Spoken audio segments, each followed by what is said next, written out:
যে কথা বলেছেন, প্রথমে এই কথার আমি তীব্র ধিক্কার জানাই, নিন্দা জানাই, প্রতিবাদ জানাই।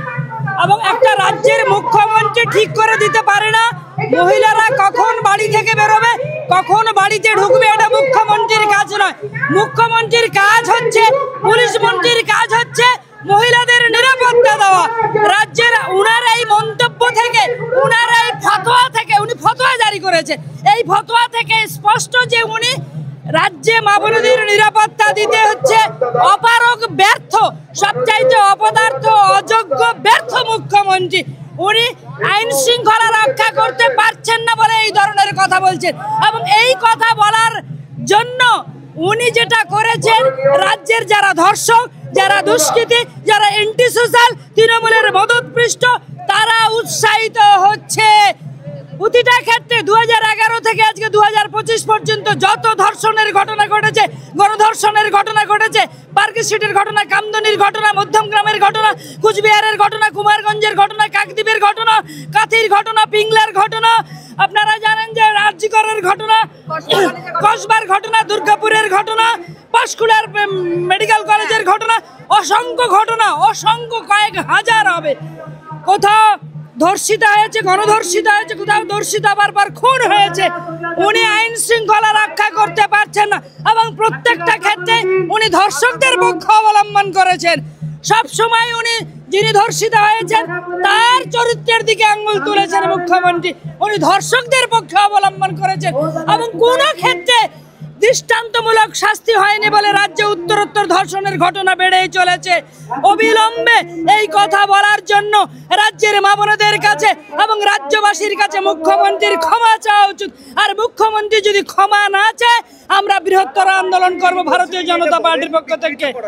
একদম বিকৃত নয় উনি যেটা বলেছেন সেটা। উনি যে কথা বলেছেন, উনি রেকর্ড আছে তো। উনি সব সময় মিথ্যা কথা বলেন, সবেতেই উনি মিথ্যা কথা বলেন। মহিলাকে নিরাপত্তা দিতে পারলো না। আপনারা জানেন দিল্লির অভয়াকাণ্ডে তৎকালীন দিল্লির মুখ্যমন্ত্রী, তার সঙ্গে আমাদের পলিটিক্যাল ফারাক থাকতে পারে, তিনি বলেছিলেন যে আমি ওই তরুণীকে নিরাপত্তা দিতে পারিনি, আমার পুলিশ প্রশাসন নিরাপত্তা দিতে পারেনি। আর মুখ্যমন্ত্রী এখানে যখনই কোনো ঘটনা ঘটছে, শ্লীলতাহানির ঘটনা, ধর্ষণের ঘটনা, গণধর্ষণের ঘটনা, খুনের ঘটনা, 1 বছর আগে আরজি করের ঘটনা, ওটা তো বাইরে বেরোয়নি। মুখ্যমন্ত্রীকে বলতে চাই, উনি তো বাইরে বেরোননি, অভয়া বোনটা তো বাইরে বেরোয়নি। উনার কর্মস্থলে এইভাবে এই ঘটনা ঘটলো কেন? কর্তব্যরত অবস্থায়।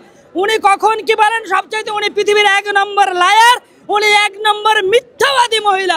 পৃথিবীতে আর দ্বিতীয় নয়, একটাই জন্মেছে, তা আবার কালীঘাটের মতো পবিত্র জায়গায় জন্মেছে। আমি এই ঘটনার তীব্র নিন্দা জানাই। উনি আইন শৃঙ্খলা, সিভিক ভলেন্টিয়ারকে দিয়ে কি আর আইন শৃঙ্খলা রক্ষা করা হয়?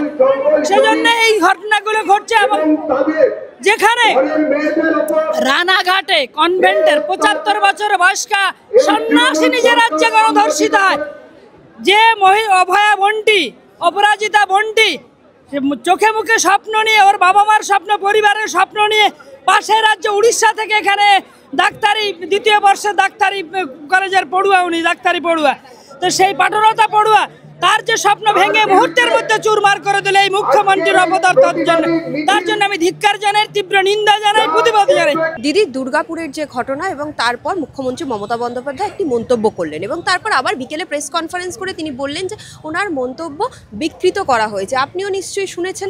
আপনার সেই মন্তব্যের কি মতামত? যে ওটা কি সত্যি সংবাদ মাধ্যম বিকৃত করেছে? সত্যি বুঝতে ভুল হয়েছে আমাদের? কেন, কোনো বিকৃত তো হয়নি।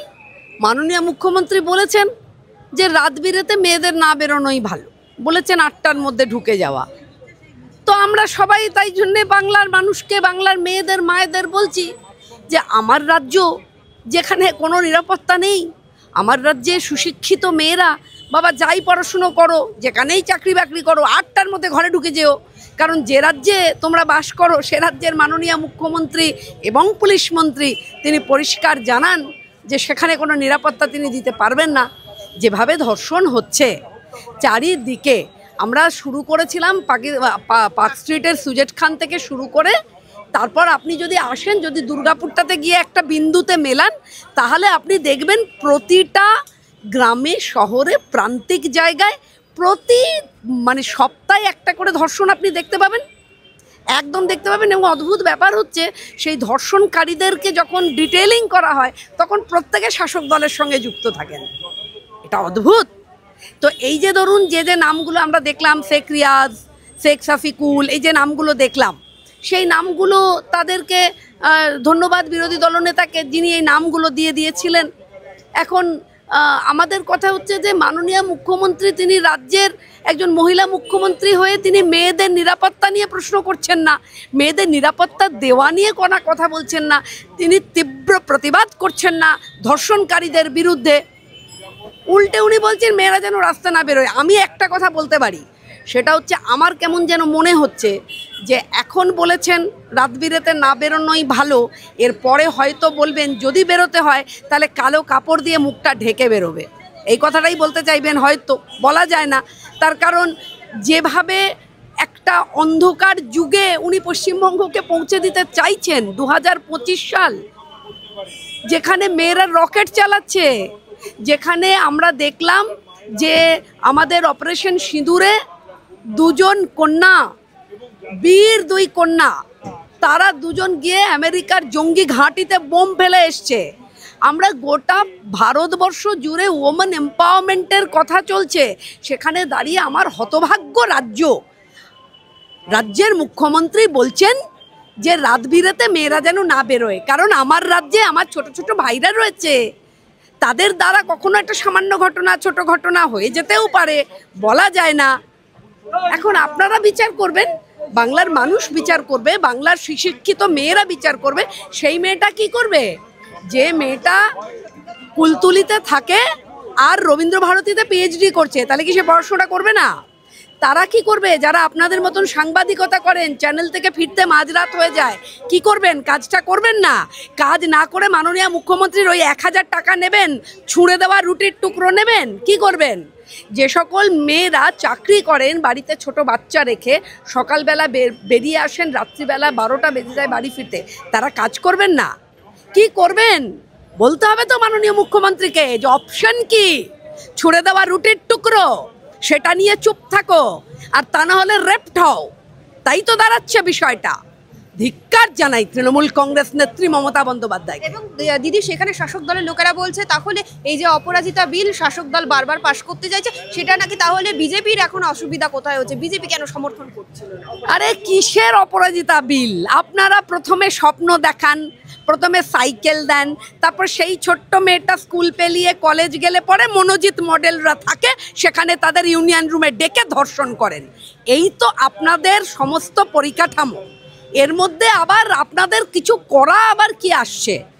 যেখানে ধরতে পারেন, যেখানে মেয়েটা প্রাণে বেঁচে যায়, সেখানে আমরা দেখি যে হয়তো অপরাধীরা ধরা পড়লো, আর যেখানে অভয়ার মতন বিষয় হয়, যেখানে আপনারা তাড়াতাড়ি রাতারাতি মেয়েটাকে জ্বালিয়ে দিতে পারেন, সেখানে ধরা পড়ে না।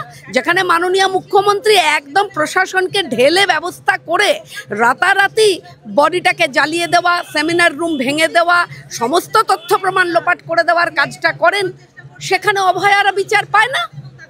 আর যেখানে ধরা মেয়েটা বেঁচে থাকে, সেখানে আমরা দেখতে পাই শেখ সাইফ, শেখ রিয়াজ, শেখ সমস্ত নাম, তাদেরকে আমরা দেখতে পাই অপরাধী হিসেবে। মনোজিৎদের নাম দেখতে পাই, প্রতিটা কলেজে মনোজিৎ মডেলরা রয়েছে।